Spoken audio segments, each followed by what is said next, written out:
This is how the Underhood 70 and 150 systems work. The compressor is belt-driven via a crank pulley that is added onto the vehicle's crankshaft.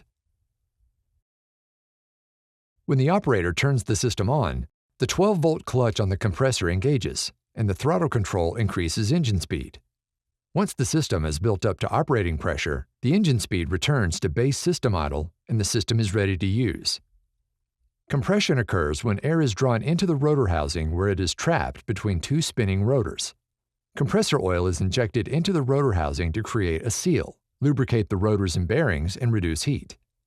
The resulting hot air-oil mixture is sent to an air-oil separator tank mounted on the frame rail of the truck. After the hot compressor oil is separated from the air, the oil is filtered and circulated through a cooler that is integrated into the truck's cooling system before returning to the compressor.